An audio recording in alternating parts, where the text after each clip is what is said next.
Hello mga kachini, kain tayo. Ito nga palang aking ulam, yung sisig na natira kanina, sisig na bango. May natira pa naman at syempre itong kape, merienda na at saka gabihan para tipid. Kain tayo guys. Ganito na pala itsura ko sa bahay. Parang taga-bundok. Tsura ko, di ba parang si Kirara lang, ganon. Ito talaga buhay single life, walang kasabay kumain. Tsura ko, oh. Ang buhay single life, kapag nalulungkot ka, kailangan mong gumawa ng paraan para ikaw ay sumaya, ganon.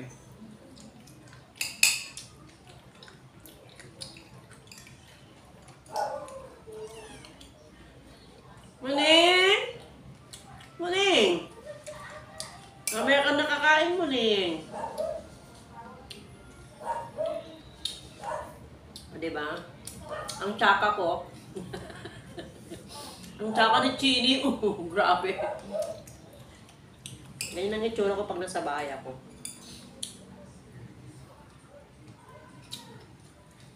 Ang buong bahay namin ay nalinis ko na ngayon. At ako'y nakapagsaing na din.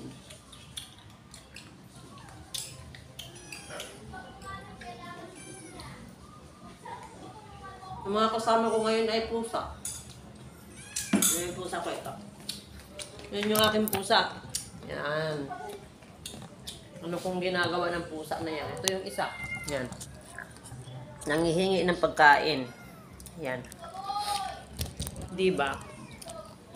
Diba ang sad? Tapos sasabihin naman ng mga judgmental dyan. Ang sarap naman ng buhay ni Chini. Pag-alag-alag lang. Ay di wow. Ay di wow. Huwaw kalabaw.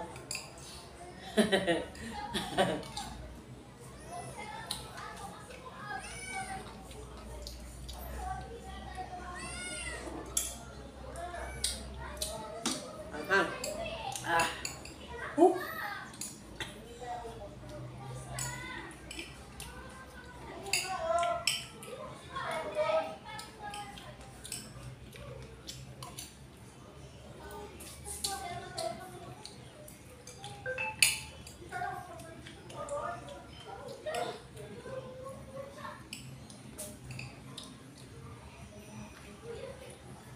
Chini!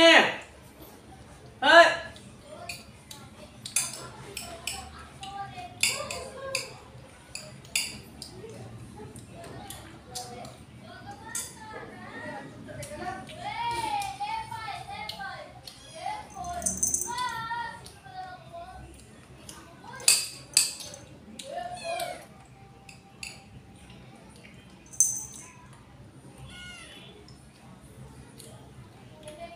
May lamesa naman kami guys, pero dito ko type kumain.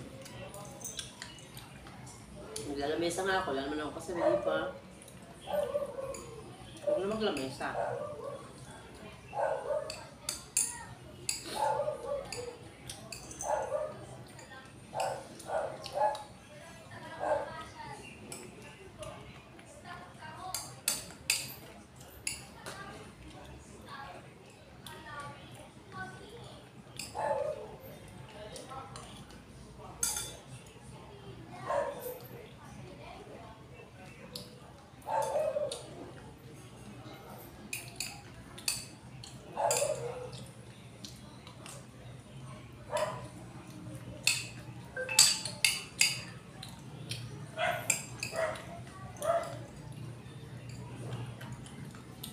Nakakaingit din sanang may asawa, may kausap sa gabi, sa mga problema.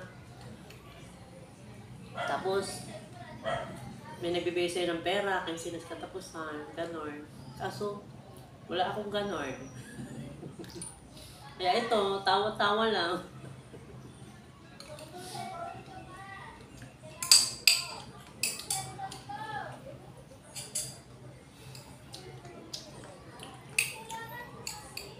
Minsan, naiingit din ako sa may mga asawa. May umuwi sa kanila. Pero pag naiisip ko, kung ang asawa ko lang naman ay pasaway, okay lang mag-isa.